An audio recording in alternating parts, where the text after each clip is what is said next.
Então, seja muito bem-vindo. Pegue seu esboço, se você recebeu o seu esboço ali, pegue seu esboço, a palavra também, a Bíblia, se você a trouxe. Eu quero hoje compartilhar uma palavra que Deus colocou no meu coração.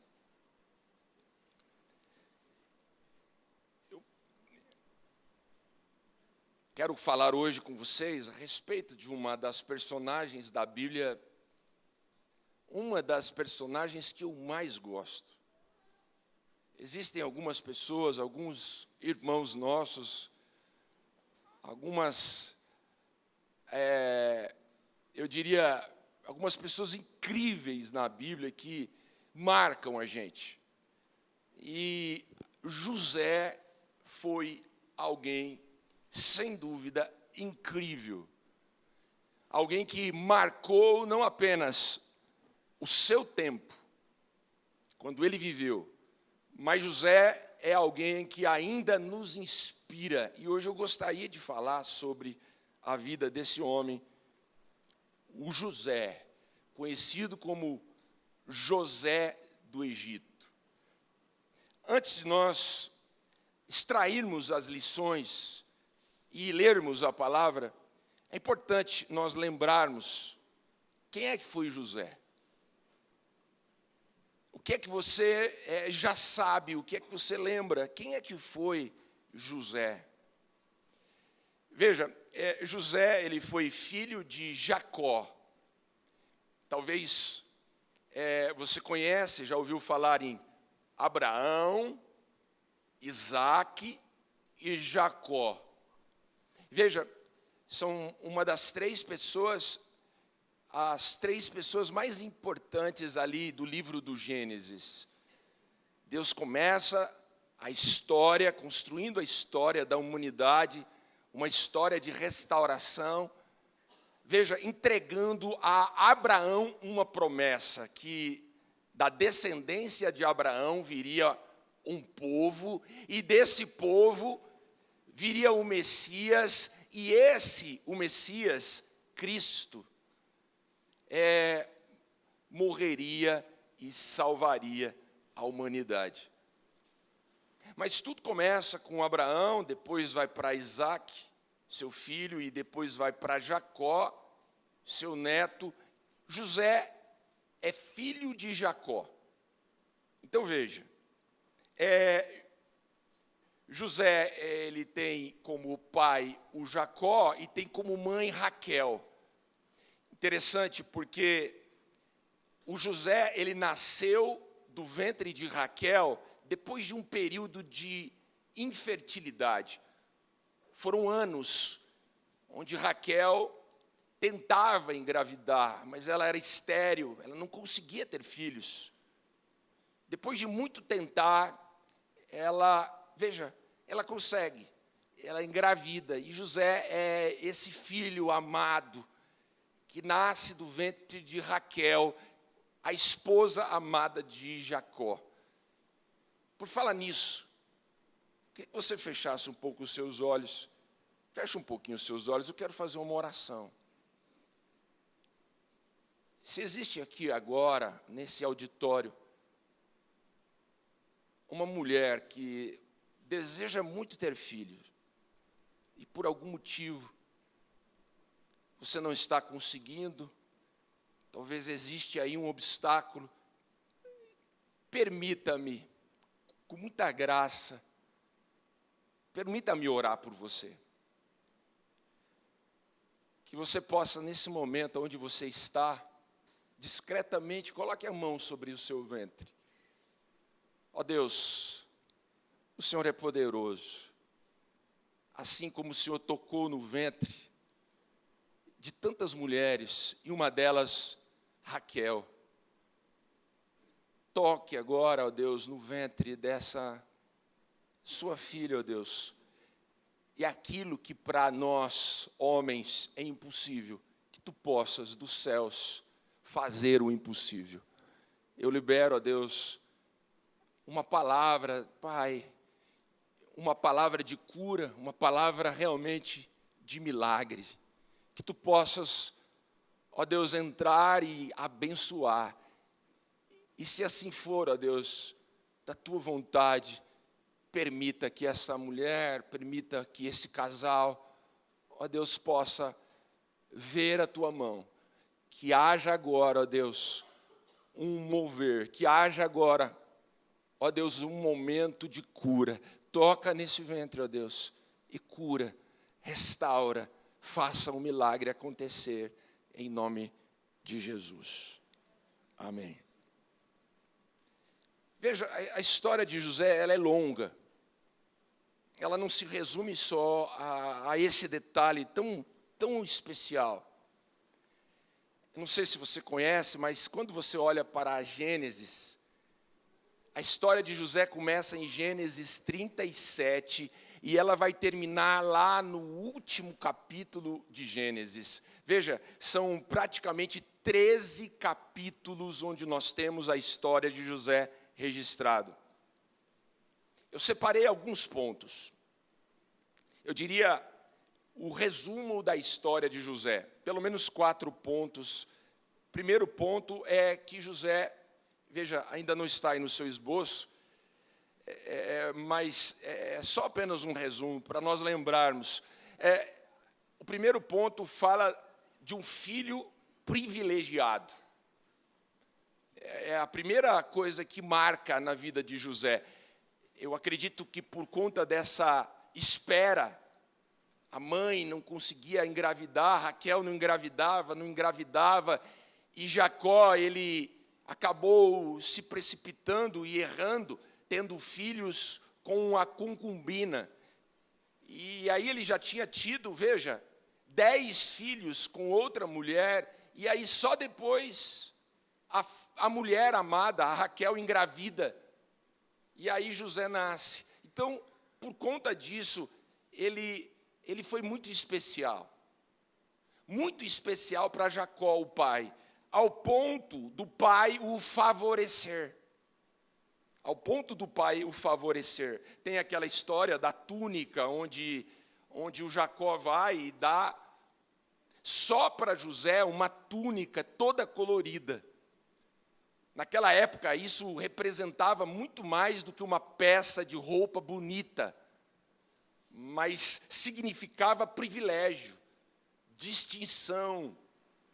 Na verdade, o pai, o Jacó, estava honrando José mais do que os seus outros filhos.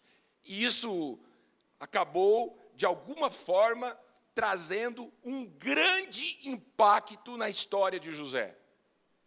Então, ele era esse filho amado e que acabou sendo privilegiado, porque o pai o amava tanto que acabou distinguindo ele, separando ele para uma posição mais especial do que os seus outros filhos.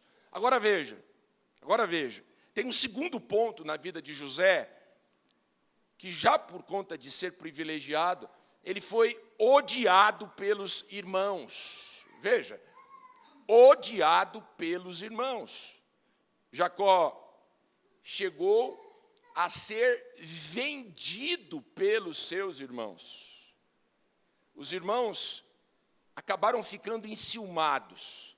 E por conta desse ciúme, o que ele faz? O que os irmãos fazem? Eles se juntam e levam José dali e vendem ele, jogam ele dentro de um buraco, de uma cova, e vendem ele para ser um escravo. Veja, para ser um escravo. Vendeu como um escravo. Então, olha que situação. Os próprios irmãos o traíram. Ele foi odiado pela sua própria família. O tempo passou, muitas coisas aconteceram. Um outro ponto muito importante, que a gente precisa lembrar ainda sobre a vida de José, é os seus dons. Seus dons e seus talentos. A gente percebe isso, pelo menos de 2 formas. José tinha o dom de interpretar sonhos. Não sei se você também se recorda disso. Ele tinha o dom de interpretar sonhos. E essa habilidade acabou abrindo a oportunidade de José ir ajudar o faraó, que era o rei do Egito. Quando José interpreta os sonhos de faraó, isso fez com que faraó o recompensasse. E ele ficou tão agradecido que o faraó tirou José, que estava naquela ocasião preso, e tirou ele da prisão e o levou para o palácio e deu a José uma posição muito honrada. José se tornou o homem mais importante na administração do Egito, depois de Faraó. O segundo homem mais importante. O primeiro era Faraó e o segundo era José. Olha onde ele chegou, olha de onde ele veio, olha por onde ele passou e olha onde ele chegou. Ele estava agora no palácio. E aí eu quero abrir esse parênteses, porque eu quero ler esse texto de Gênesis 41, que está aí no seu esboço. Diz assim, verso 39. Disse, pois, o faraó a José: uma vez que Deus revelou todas essas coisas, não há ninguém tão criterioso e tão sábio como você. Olha a palavra que faraó deixa para José. Não tem ninguém tão bom, não tem ninguém tão sábio, José, como você. Então você, verso 40, terá o comando do meu palácio, e todo o meu povo se sujeitará às suas ordens. Somente em relação ao trono eu serei maior do que você. Então veja, José se tornou o segundo homem mais importante. Verso 41, e Faraó prosseguiu: eu entrego, José, a você agora o comando de toda a terra do Egito. Então veja, José, ele saiu da prisão e ele foi parar no palácio. Ele saiu da humilhação e ele se tornou um homem honrado. Olha só que história linda. E aí eu destaco uma segunda habilidade ainda de José, que era a sua administração. Ele não era apenas um bom interpretador de sonhos. Ele era um excelente administrador. José administrou o Egito em um dos períodos mais difíceis daquela nação. Foram muitos anos de seca, onde José preparou o Egito de certa forma que não apenas os egípcios sobreviveram, mas eles se tornaram prósperos. Sabe o que é você prosperar na crise?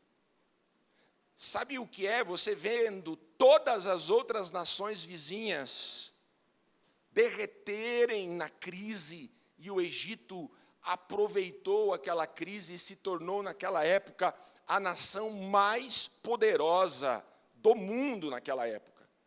Graças à administração, à sabedoria de José, à sabedoria dele, as estratégias que ele trouxe ali para aquele povo. Então veja, e aí a gente chega em um quarto ponto, que eu diria que é o ponto mais emblemático da vida de José, que era e foi o reencontro com a sua família. Agora José está lá no palácio. Os seus irmãos não tinham ideia de onde José estaria. Ele havia sido vendido. O seu pai, ele tinha certeza de que José estava morto, tinha morrido, porque foi isso que os irmãos de José falaram para o pai. Então, uns achavam que ele estava morto, outros achavam que ele estava perdido, escravo em algum lugar, e José estava no palácio. A crise alcançou a família de José, lá onde eles estavam, e eles precisaram subir até o Egito para conseguir sobreviver, para pegar a comida ali do Egito. Quando eles chegaram, a família de José chegou lá no Egito e foi até o palácio, onde havia administração dos recursos. Com quem eles se deparam ali administrando tudo, o José. O José estava ali. E olha só, eles ficaram tremendamente desconcertados, a família ficou toda desconcertada, e foi incrível, porque José, no lugar de se vingar dos seus irmãos, o que é que José faz? Ele perdoa. No lugar de, no mínimo, mandar a família, os irmãos, olha, vão embora de mão vazia, que vocês morram de fome. Sabe o que o José faz? Ele perdoa os seus irmãos, ele recebe a sua família, e ele dá ali a ordem para que eles pudessem, os egípcios pudessem preparar um lugar especial ali para a família vir. E veja, futuramente, todo o Israel, o povo de Deus, acabou sendo beneficiado. Por quê? Porque ali Jacó veio com seus filhos e eles ficaram nessa região preparada especialmente para eles, graças a José. Então, olha que história incrível. Ele é amado pelo pai, mas ele é odiado pelos irmãos. Ele é vendido como escravo. José foi falsamente acusado, ele foi caluniado, ele foi jogado em uma prisão, e ele permanece íntegro o tempo todo. José, ele se manteve o seu caráter o tempo todo intacto. Ele não abre mão de valores, ele não quebra princípios, ele não abandona a fé que ele tinha em Deus. Nos piores momentos da história dele, ele manteve-se firme, adorando a Deus, confiando no Senhor. Ele não deixa de usar os seus dons, ele continua usando os seus talentos, ao ponto de conseguir graça aos olhos de Faraó, e da prisão onde ele estava, ele vai para o palácio. No lugar de ódio, no lugar de vingança, ele escolhe o perdão e ele dá graça para a sua família. Olha que história incrível. Meu irmão, eu não sei como é que está o seu início de ano, se é que eu posso chamar de início, até porque nós já estamos chegando no mês de maio. Mas eu não sei como é que foram esses 4 meses de 2025 para você. Eu não sei como é que está sendo. Como é que está sendo para você? Talvez você esteja em uma estação da sua vida extremamente difícil. Talvez você está aqui me ouvindo, e se fosse realmente para você descrever o momento que você está vivendo, você narraria um momento extremamente difícil. Agora olha o que a palavra, a história de José nos ensina. Veja, o nosso Deus, ele tem poder para nos tirar de um buraco profundo. Veja, os irmãos o jogaram naquele buraco profundo, e dali ele se tornou um escravo. José foi vendido, traído, e foi vendido como um escravo. Escute isso. Escute isso. Não existe um buraco tão profundo que Deus não consiga colocar sua mão e tirar você. Veja, Deus tem poder para libertar José, e libertar você, e libertar a mim, de uma prisão escura. Não apenas ele tem poder para estender a mão em um buraco profundo, mas Deus, veja, não existe um lugar, uma área da sua vida que esteja tão escura que Deus não possa iluminá-la, que Deus não pode dar luz. Ele estava esquecido naquela prisão, mas Deus estava ali, Deus o tirou dali, e é isso, Deus tem poder para levantar o seu nome. Eu não sei o que aconteceu com você, Eu não sei o que fizeram com você. Eu não sei aonde foi que você foi parar. Mas Deus tem poder para restaurar o seu nome. Deus tem poder para restaurar a sua vida. É isso que a gente aprende e vê aqui com José. Olha o que fizeram com ele. E olha o que Deus foi capaz de fazer na vida de José. Deus é capaz. Deus é capaz. Deus é grande o suficiente. Deus é forte, irmão. Glória a Deus. Qual que é a verdade? Eu diria a verdade central na história de José. Quando você coloca Deus no centro da sua vida, Ele coloca você em lugares que estavam fora do seu alcance. Essa é a história, eu diria, uma das verdades centrais na história desse homem de Deus. Consegue entender? Veja, eu fiz aqui um relato rápido para você da história de José, e é isso que a gente vê. Quando você coloca Deus no centro da sua vida, Deus é capaz de colocar você aonde você sozinho não conseguiria chegar. Em um lugar que estaria totalmente fora do seu alcance. Mas se Deus está no centro da sua vida, Ele é capaz de pegar você ali e colocar você lá em cima. Lá de baixo, Deus pega e Ele te coloca lá em cima. Talvez você tenha sido enganado. Talvez você tenha sido trapaceado. Talvez, por algum motivo você foi humilhado. Talvez até caluniado, difamado. Foi isso que a gente viu acontecer na vida de José. Mas veja, qual é a palavra hoje para nós? Mantenha Deus no centro da sua vida. Não tire os seus olhos de Deus, em nenhum momento. Não sei em qual momento, em qual estação você está.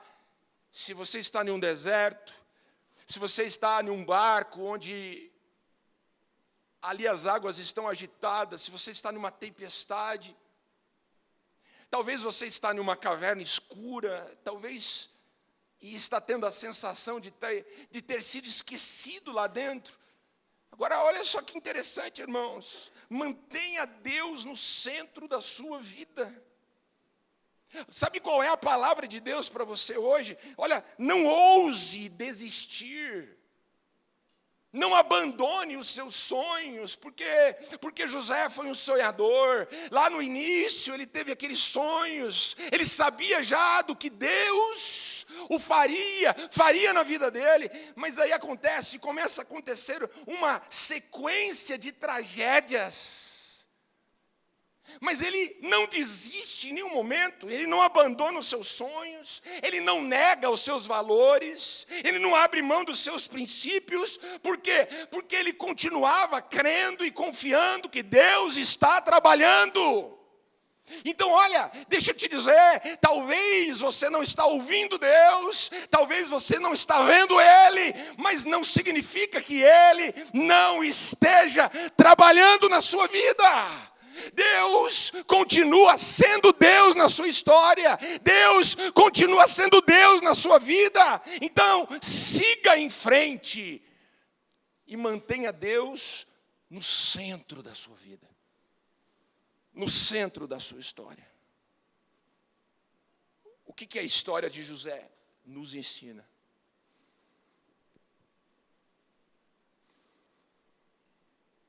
O que a história de José nos ensina?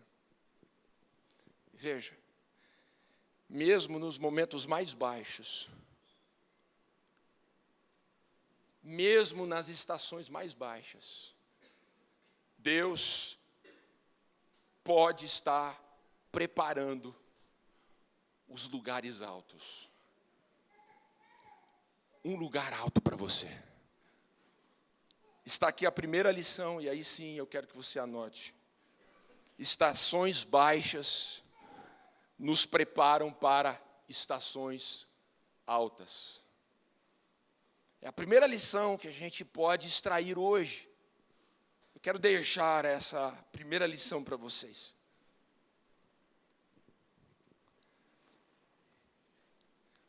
Olha só. Você que já anotou, olha aqui um pouco para mim. Não há como nós permanecermos nos lugares altos se a gente primeiro não aprender a andar nos lugares baixos. Quem cresce rápido é monstro, vira monstro. Não tem nada que cresce rápido que não está sujeito a, na mesma velocidade que cresceu, se quebrar. Antes de você aprender a andar num lugar alto, você precisa aprender a andar nos lugares baixos. E isso para nós é extremamente importante. Sabe por quê? Porque são nas estações baixas da nossa vida que a gente aprende. Por exemplo, são nas estações baixas que o nosso orgulho é trabalhado. Quando você está em uma estação alta da sua vida, veja, se o orgulho não estiver trabalhado, você será uma pessoa inflada, orgulhosa. Sabe quando você vê alguém que está em um lugar alto, em uma posição alta, com o peito estufado, veja, orgulhoso, veja, olhando assim com altivez, nariz erguido, sabe o que é que isso nos mostra? Não passou pelas estações baixas. E se passou, não aprendeu. Se passou, não aprendeu. Arrogância. Diga comigo, arrogância. Veja, arrogância, irmãos, isso é um passo para perder tudo.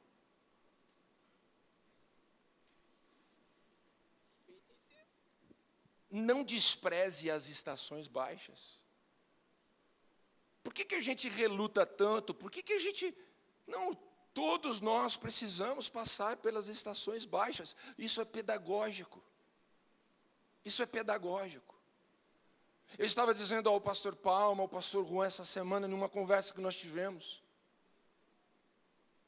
Nós voltamos a todo sábado ir, revezando, ir ali na nossa congregação no Içara. E nós temos ali uma grande família, algumas pessoas extremamente simples. Um lugar humilde.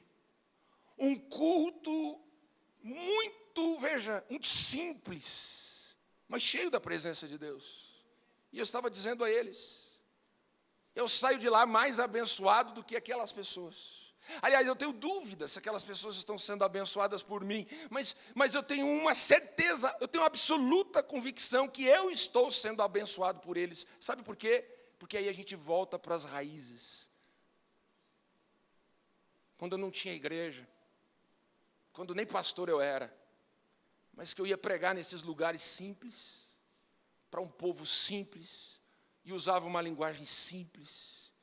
E aí a gente olha para a nossa igreja, e aí a gente olha para cada uma dessas caixas de som, que cada uma delas custa uma fortuna. E a gente olha para esses instrumentos, que se nós fôssemos juntar tudo isso e vender, nós compraríamos talvez quase que um carro zero. E aí a gente tem esse ambiente que ainda para nós, ainda precisa melhorar, nós estamos sonhando em melhorar, mas percebe como é importante a gente de vez em quando andar, veja, nas estações baixas, porque ali, geralmente nas estações baixas, é o único lugar que a gente vai aprender a valorizar o que a gente tem. Quando a gente não aprende direito as lições da prisão, a gente vai se perder no palácio. Sabe por que José, ele vai e perdoa a família? Sabe por que esse coração generoso? Sabe por que essa graça? Primeiro, porque José é um homem de Deus. E segundo, porque ele aprendeu, ele sabia o que era uma prisão. Por que ele queria agora jogar a sua família num lugar que para ele foi um lugar de tanto sofrimento? Eu acho isso incrível. Olha essas palavras de Jesus em Apocalipse 22, verso 13. Jesus diz assim: eu sou o alfa e o ômega. Você pode ler comigo? Vamos ler juntos? Vamos começar? Vamos lá?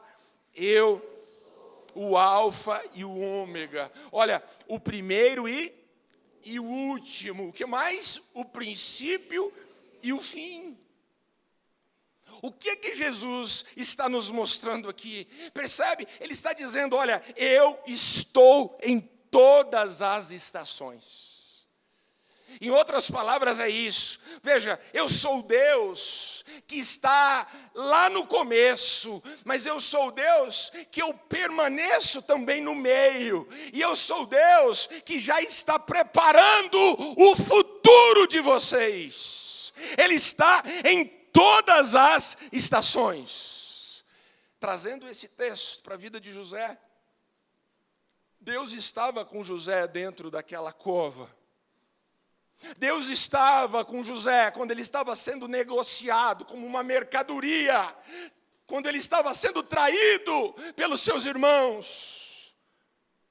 Deus estava com José dentro da casa de Potifar, quando a mulher de Potifar tentou agarrá-lo, e depois colocou a culpa nele, caluniando ele para o seu marido. E o marido foi, acreditou na mulher, na calúnia da mulher, e jogou José dentro de uma prisão. Deus estava vendo tudo.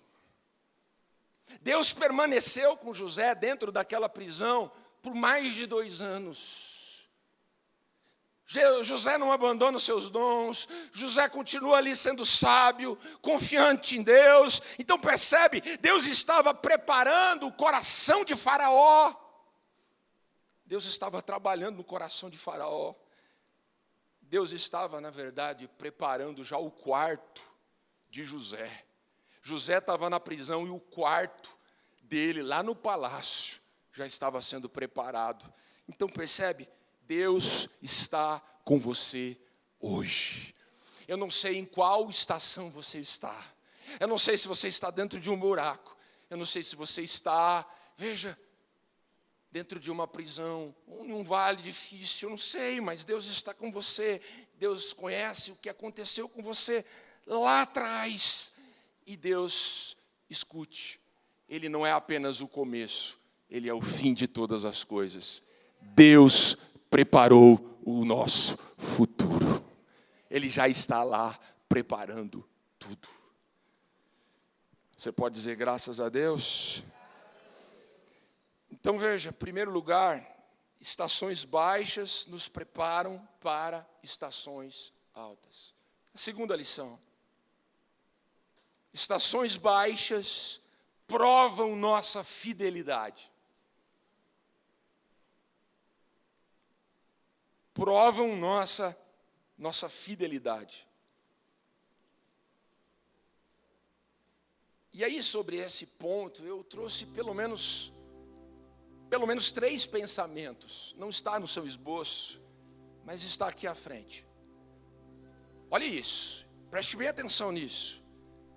Não há como valorizarmos uma grande vitória se antes nós não aprendermos a valorizar as pequenas vitórias. É uma lição sobre fidelidade. Eu repito, veja, não há como você valorizar uma grande vitória se você antes não aprender a valorizar as pequenas vitórias da sua vida. Olhe para mim. Aprenda, meu irmão. Aprenda a celebrar as pequenas vitórias que você está tendo. As pequenas vitórias. Veja, as pequenas coisas. Você está esperando um grande milagre de Deus. Você está esperando uma grande vitória de Deus na sua vida. Você está esperando, veja, olha, talvez um agir de Deus, algo que vai mudar a sua história. Você está esperando isso. Eu espero isso. Em algumas áreas da minha vida, eu espero essa grande vitória. Mas espera aí. Por que eu não posso aprender a celebrar as pequenas vitórias? As pequenas coisas. Quais são as pequenas coisas que Deus está fazendo na sua vida, que está faltando você reconhecê-las e agradecer? Pequenas coisas. Você continua preso. José continuava preso. Mas espera aí, ele comia todos os dias. José continuava preso, mas ele não estava morto. José permaneceu preso por muito tempo, mas espera aí, ele colocou pessoas ali, ele ganhou a confiança daquela, ele fez amizade dentro da prisão. A pessoa que servia comida para ele fez amizade com ele. E ele agradecia. E ele valorizou aquela amizade, ele ajudou aquelas pessoas. Ele estava preso e estava ajudando aquelas pessoas dentro da prisão.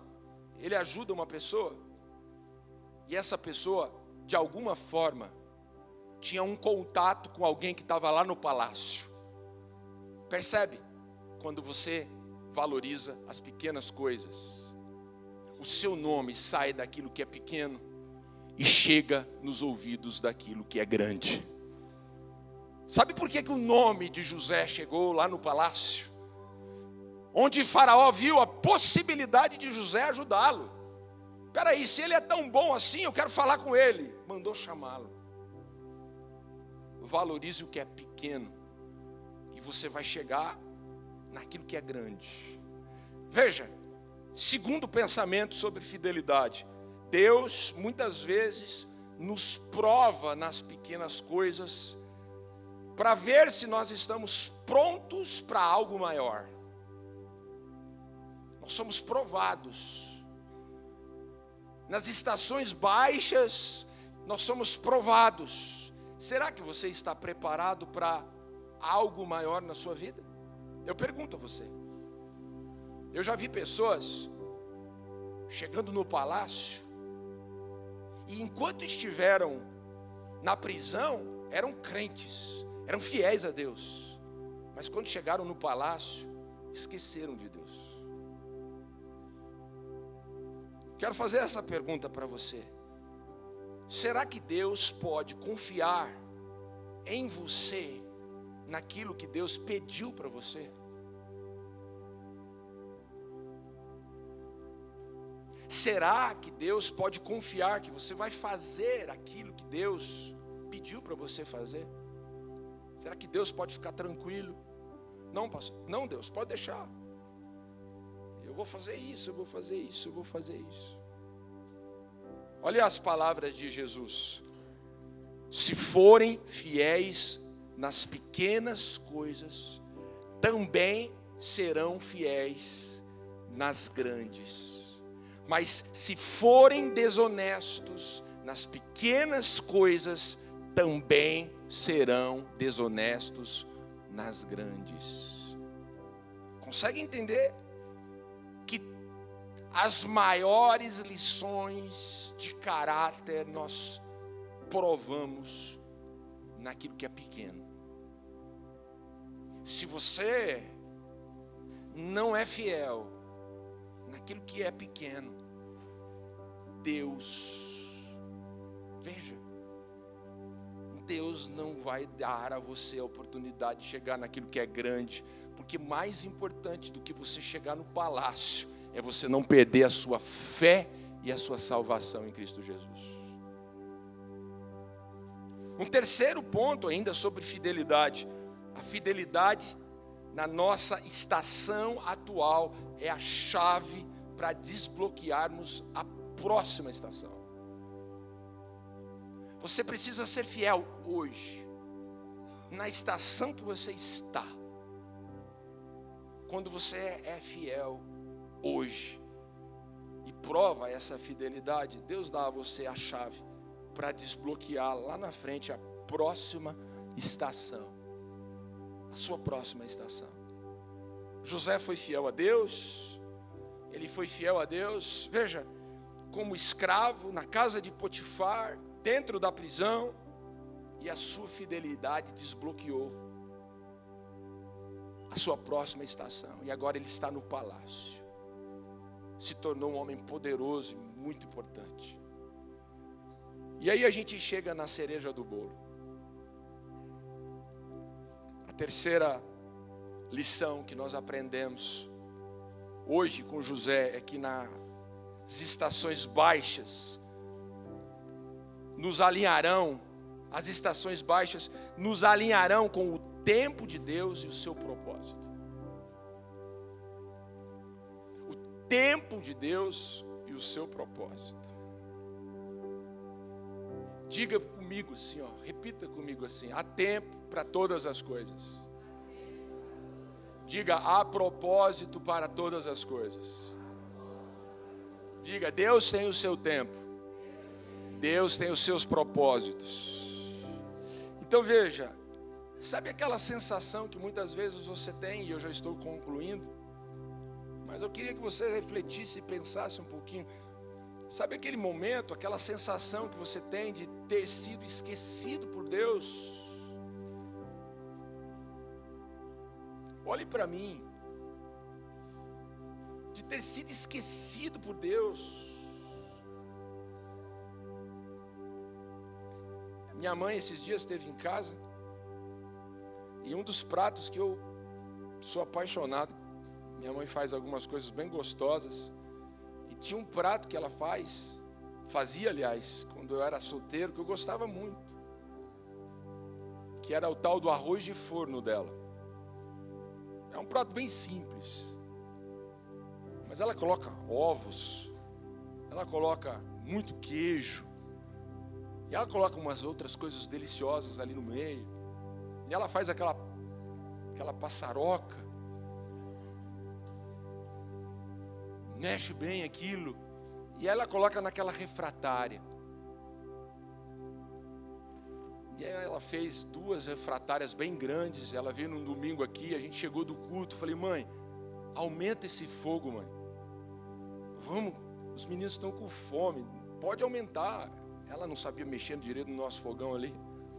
Aumenta o fogo no forninho, né? Coloca mais fogo. Ela olhou para mim e falou assim: William, isso aqui tem que ser devagar.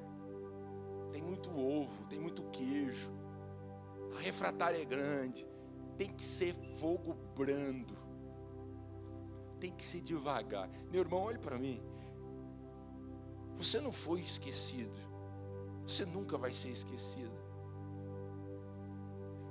As palavras da minha mãe ecoam aqui hoje, juntamente com essa palavra de José. Escute isso: tem que ser devagar. Você não foi esquecido, o fogo tem que ser brando. Você corre o risco de comer cru. Quem tem pressa, come cru. Eu sei que para nós é difícil esperar, eu sei. Imagine 2 filhos adolescentes, com fome dentro de casa, a refratária no fogo, fogo brando. É um desespero. Eu sei que às vezes nós ficamos também desesperados, eu sei disso. Ninguém gosta de ficar muito tempo dentro de um buraco. Ninguém gosta de ficar ouvindo calúnia, difamação, reclamação. Ninguém gosta. Você gostaria de passar mais de 2 anos da sua vida dentro de uma prisão, sendo preso injustamente, fruto de uma calúnia? Ninguém gosta de um processo, ninguém gosta da estação baixa, ninguém gosta de passar por dor e sofrimento. Mas Deus não se esqueceu de você. Deus está com você. Deus permanece com você. Deus está hoje, e Deus já está preparando o seu quarto no palácio. Deus já preparou o seu lugar de honra. Hoje é humilhação, mas aqueles que se colocam debaixo da poderosa mão de Deus, a palavra diz: ao seu tempo, diga ao seu tempo, Ele vai te exaltar. Hoje você está sendo humilhado, mas chegará o tempo da sua exaltação. Há o tempo da prisão, mas também há o tempo do palácio. Para isso, entenda algo: tempo de Deus e os propósitos de Deus. Deus tem propósitos. Precisamos deixar as coisas acontecerem em fogo brando. É Deus que está com as mãos no forno, que está preparando aquilo que a gente tanto deseja. Então veja, eu quero encerrar lendo um versículo. Olha o que diz Abacuque 2, verso 3. Diz assim, e eu queria que você recebesse essa palavra com a palavra de Deus para a tua vida. Porque a visão ainda está para cumprir-se no tempo determinado. Mas se apressa para o fim e não falhará. Diga, não falhará. Se tardar, espere-o, porque certamente virá. Não tardará. Mas você vai dizer, pastor, mas que paradoxo, que palavra difícil. Primeiro ele está dizendo, se tardar, espere. Certamente vai vir. Não tardará. Espera aí. Se tardar, eu tenho que esperar. Se tardar, eu tenho que esperar. Mas não vai tardar. Então veja, olha que interessante. É isso. Depende da sua perspectiva. Se você olhar na sua perspectiva, está atrasado.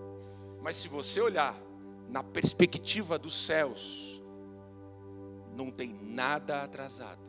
Está completamente tudo cronometrado. E a hora que chegar o tempo, acontecerá. Coloque-se em pé e vamos orar.